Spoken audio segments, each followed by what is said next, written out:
경찰과 찬송가. 소피는 메디슨 스퀘어 공원에 늘 가던 벤치에 앉아 거북한 듯 몸을 움직였다.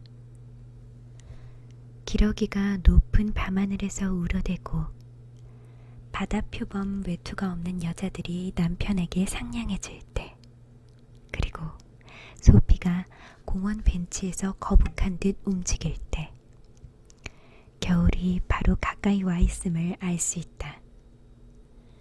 낙엽 하나가 소피의 무릎으로 떨어졌다. 그것은 잭 프로스트의 명함이었다. 잭 프로스트는 메디슨 스퀘어를 뻔질나게 드나드는 사람들에게는 친절하게도 자신의 연례 방문을 미리 경고해준다. 사거리의 각 모퉁이에서 세상의 모든 바깥이라는 저택의 문지기인 북풍에게 자신의 명함을 건네 그 집의 거주자들이 대비할 수 있도록 하는 것이다.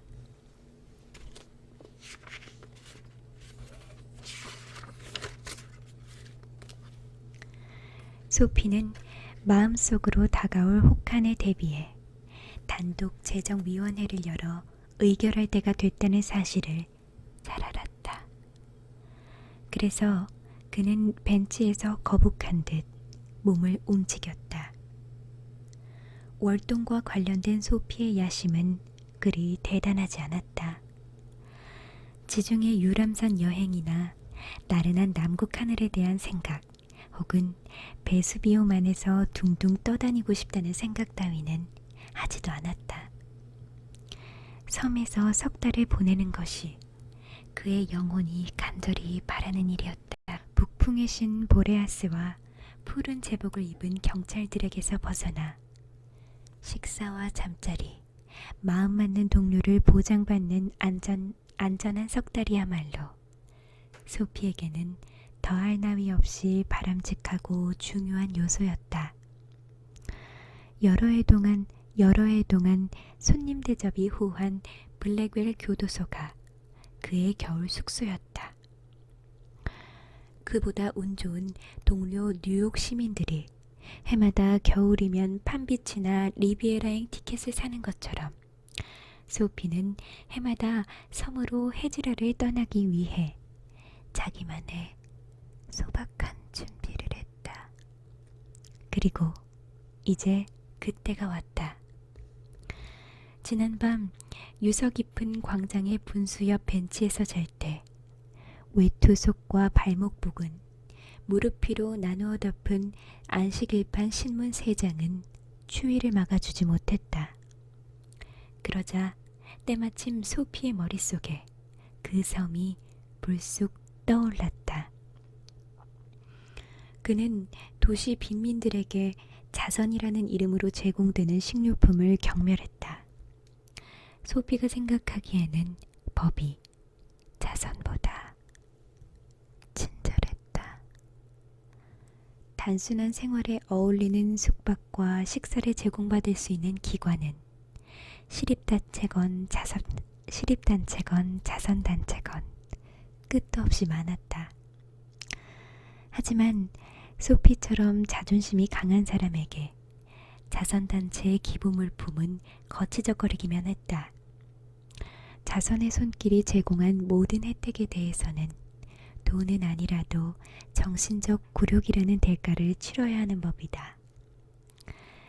카이사르에게 브루투스가 있었듯이 자선단체가 제공하는 모든 잠자리에는 목욕이라는 대가가 따르고 모든 빵덩어리에는 사적이고 개인적인 신문이라는 배상을 해줘야 했다. 그러므로 사법당국의 손님이 되는 편이 낫다. 법은 규칙에 따라 집행될 망정 신사의 사생활을 지나치게 간섭하지는 않는다. 소피는 섬에 가기로 결정한 즉시 소원을 성취하기 위한 작업에 착수했다. 그 일을 하는 손쉬운 방법은 여러 가지였다. 가장 유쾌한 방법은 고급 레스토랑에서 호화롭게 식사를 하고 나서 돈이 한 푼도 없다고 밝힌 뒤 아무 소란도 피우지 않고 조용히 경찰관에게 인계되는 것이었다. 그러면 나머지는 친절한 치안 판사가 알아서 처리해줄 터였다. 소피는 벤치에서 일어나 어슬렁거리며 광장 밖으로 나가 브로드웨이와 5번가가 만나는 아스팔트의 바다를 건넜다. 브로드웨이 쪽을 향해 가다가 어느 화려한 카페 앞에 멈춰섰다. 그곳은 밤마다 포도와 누에, 원형질로 만든 최고의 생산물들이 모여드는 장소이다. 소피는 조끼 맨 아래 단추 위쪽으로는 자신 있었다. 말끔하게 면도한 데다 외투는 말쑥했고 단정한 검은색 Y자형 간편 넥타이는 추수감사절에 어느 여자 선교사에게 선물로 받은 것이었다. 의심받지 않고 레스토랑에 들어가 테이블에 앉을 수만 있다면 성공은 그의 차지가 될 터였다. 테이블 위로 보이는 부분은 웨이터에게 아무 의심도 불러일으키지 않을 것 같았다. 소피가 생각하기에는 청둥오리구이 정도면 괜찮을 듯 했다. 거기에 샤블리 포도주 한 병과 카망베르 치즈, 시코의 블랙커피 한 잔, 시가까지. 시가값은 1달러면 충분할 것이다. 다 합해봤자 카페 측에 극도의 복수심을 불러일으킬 만큼 큰 금액은 아닐 것이다. 그러면서도 그 만찬은 그가 불룩해진 배와 행복한 기분을 안고 겨울 은신처로 떠나게 해줄 터였다. 그러나 소피가 레스토랑 문 안쪽으로 발을 들여놓자마자 수석 웨이터의 눈길이 그의 해진 바지와 형편없는 구두로 쏟아졌다. 강하고 재빠른 손길이 그를 돌려세운 다음 조용하면서도 신속하게 문 밖 보도로 내보내 위기에 처했던 청둥오리의 수치스러운 운명을 막아냈다. 소피는 브로드웨이를 벗어났다. 그가 열망하는 섬으로 가는 길에 식도락을 즐길 수는 없을 듯했다. 그 연옥에 들어갈 다른 방법을 생각해내야 했다. 6번가 모퉁이에는 전등을 켠 유리창 안에 상품들이 절묘하게 진열돼 있어 눈에 확 띄는 가게가 있었다. 소피는 조약돌을 하나 집어들어 그곳 유리창을 깨부쉈다. 사람들이 모퉁이를 돌아 뛰어왔고 선두에는 경찰관이 있었다. 소피는 두 손을 주머니에 넣은 채 가만히 서서 경찰관을 보며 미소 지었다. 저런 짓을 저지른 놈은 어디 있습니까? 경찰관이 흥분한 채 물었다. 제가 관련 있을 거라고는 생각하지 않으시나요? 소피가 빈정거리는 기미가 없지는 않지만 행운을 반갑게 맞이하는 사람처럼 다정하게 말했다. 경찰관은 소피가 사건 해결에 단서라고 믿을 생각조차 하지 않았다. 유리창을 박살낸 사람이 현장에 남아 법의 대리인과談판을 벌이려 드는 일은 없다. 그런 사람들은 주랭랑을 치기 마련이다. 경찰관은 어떤 남자가 반블록쯤 떨어진 곳에서 차를 잡으려고 뛰어가는 것을 보았다.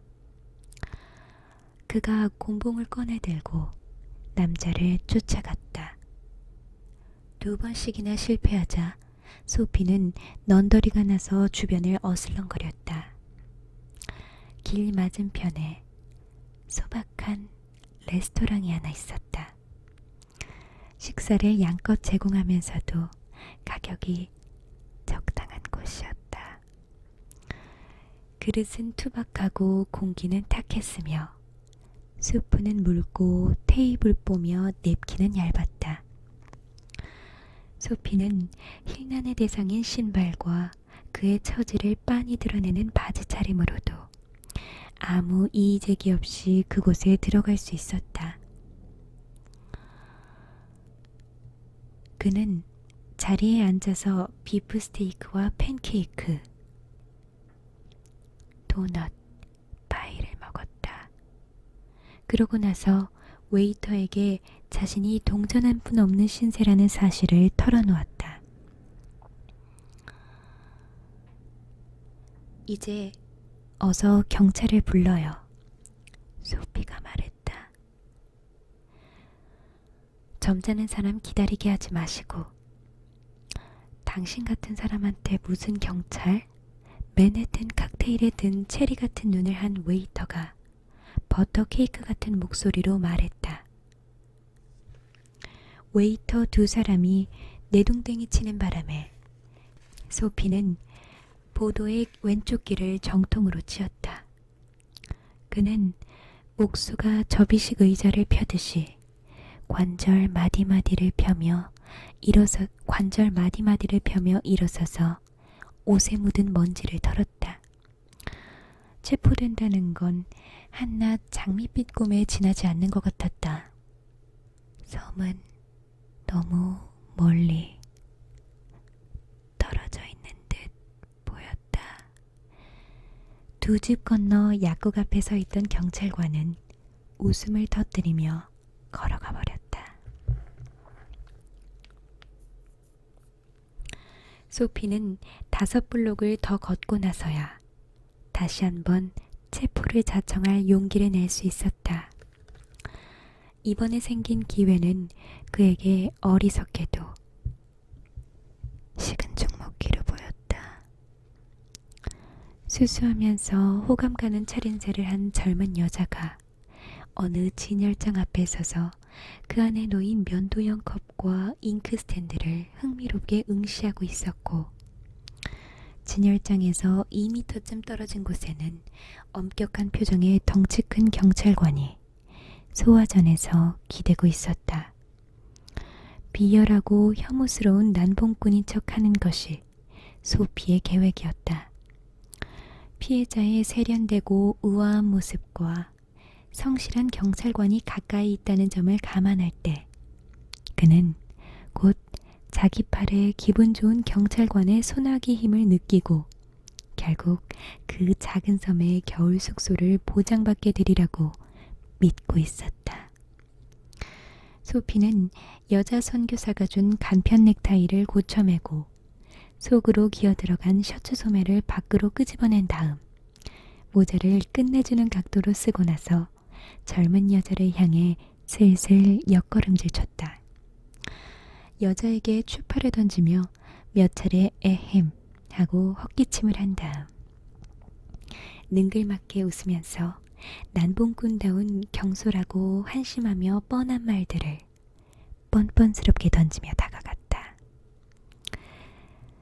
소피가 슬쩍 보니 경찰관이 그를 뚫어져라 주시하고 있었다. 젊은 여자가 몇 걸음 물러서더니 다시 면도형 컵을 골똘히 쳐다보았다. 소피가 대담하게 여자 옆으로 가서 모자를 들어 인사하며 말했다. 이봐, 베델리야. 우리 집에 놀러가지 않겠어? 경찰관이 계속 지켜보고 있었다. 성가신 상황에 처한 젊은 여자가 손가락 하나만 까딱하면 사실상 소피는 자신의 안식처인 섬으로 가게 되는 셈이었다. 벌써부터 경찰서의 아늑한 온기가 느껴지는 듯했다. 젊은 여자가 소피를 마주보더니 한 손을 뻗어 그의 외투 소매를 잡았다. 물론 좋지, 마이크. 그녀가 기뻐하며 말했다. 나한테 맥주 한 통만 쏜다면 말이야. 진작 말을 걸고 싶었는데 경찰관이 지켜보고 있었거든. 소피는 떡갈나무에 달라붙은 담쟁이 덩굴처럼 매달리는 여자를 데리고 맥을 못 출 만큼 의기소침해진 채 경찰관 옆을 지나갔다. 불행히도 자유가 그의 타고난 운명인 듯 싶었다.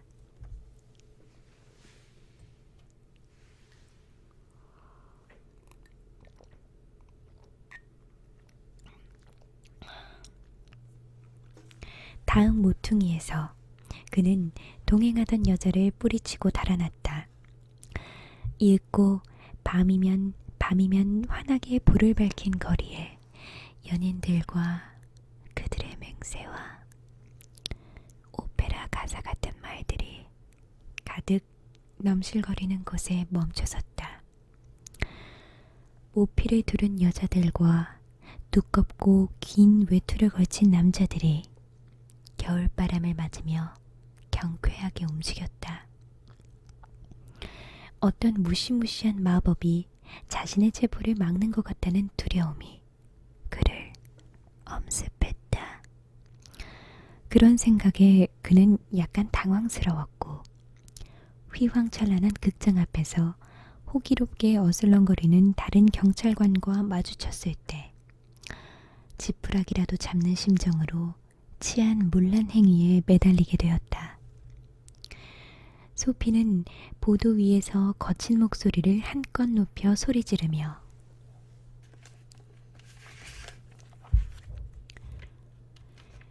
횡설수설 주정하기 시작했다. 춤을 추고 악을 쓰며 미친 사람처럼 짓거리는 등 온갖 방법으로 밤 공기를 어지럽혔다. 경찰관이 곤봉을 빙빙 돌리다가 소피에게 등을 돌리고 한 시민에게 설명했다. 예일 대학이 하트버드 대학의 영패를 안긴 걸 축하하는 패거리 중 하나예요. 시끄럽긴 해도 피해를 끼치지는 않을 겁니다. 그냥 내버려 두라는 지시를 받았어요. 절망에 빠진 소피는 아무 쓸모도 없는 소란을 때려치웠다. 경찰은 그에게 절대 손도 대지 않을 작정일까? 그의 상상 속에서 그 섬은 도저히 도달할 수 없는 이상향인 것만 같았다. 그는 쌀쌀한 바람을 막기 위해 얇은 외투에 단추를 채웠다. 담배가게 안에서 옷을 잘 차려입은 한 남자가 흔들리는 불로 시가에 불을 붙이려는 모습이 보였다. 상점 입구에 그 남자가 놓아둔 실크 우산이 있었다. 소피는 안에 들어가 그 우산을 집어들고 여유롭게 느릿느릿 걸어 나왔다. 시가에 불을 붙이던 남자가 어둥지둥 쫓아왔다. 내 우산인데? 그 남자가 험악하게 말했다. 아, 그러신가? 소피가 빈정거리면서 좀도둑질에 모욕죄를 추가했다. 그럼 경찰관을 부르지 그러시오. 내가 훔쳤잖아. 당신 우산인데 말이야. 경찰을 부르라니까? 마침 저기 모퉁이에 한 사람 서 있네. 우산 주인이 걸음을 늦췄다. 소피 역시 걸음을 늦추면서 이번에도 행운이 자기 편이 아니라는 불길한 예감이 들었다. 경찰관이 이상하다는 듯 두 사람을 쳐다보았다. 물론 무슨 말이냐면, 그러니까 이런 식의 실수가 어쩌다 일어나는지 잘 아시겠지만 제가 이게 대게 우산이라면 용서해 주시기 바랍니다. 오늘 아침에 레스토랑에서 주었습니다. 이게 대게 우산이 분명하다면, 그렇다면 바라건대 그쪽이. 우산 주인이 말했다. 당연히 내 거지. 소피가 심술궂게 말했다. 우산의 전 주인이 물러났다. 경찰관은 소매 없는 망토 차림의 키 큰 금발 여자가 두 블럭 밖에서 전차가 다가오는 길을 건너는 것을 도와주러 서둘러 가버렸다. 소피는 보수공사로 엉망이 된 거리를 따라 동쪽으로 쭉 걸어갔다. 가다가 너무 화가 나서 굴착된 구덩이 속으로 우산을 팽개쳐버렸다. 그는 헬멧을 쓰고 곤봉을 든 경관들에 대해 투덜투덜 불만을 중얼거렸다. 그들은 자신이 그들에게 잡히고 싶어 하니까 오히려 자신을 아무 잘못도 저지를 수 없는 왕이라도 되는 양 여기는 듯했다. 마침내 소피는 번쩍이는 불빛과 소란이 잦아든 동쪽의 어느 큰 길에 이르렀다. 그는 그 길을 따라 메디슨 스퀘어를 향해 갔다. 집이 공원 벤치일지라도 귀소 본능은 여전하기 마련이기 때문이었다. 그러다가 소피는 유달리 조용한 어느 모퉁이에서 멈춰섰다. 거기에는 오래된 교회가 하나 있었는데 예스럽고 크고 투박한 데다 박공지붕이었다. 보랏빛 생유리 창으로 부드러운 불빛이 새어나왔고 안에서는 오르간 연주자의 손이 건반 위를 오르내리며 다음 안식일에 연주할 찬송가를 연주하고 있었다.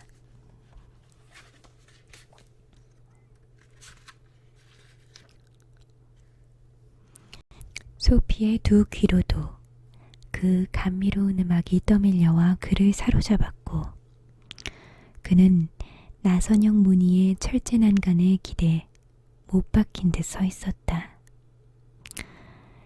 달이 머리 위에서 고요하고 환하게 빛났다.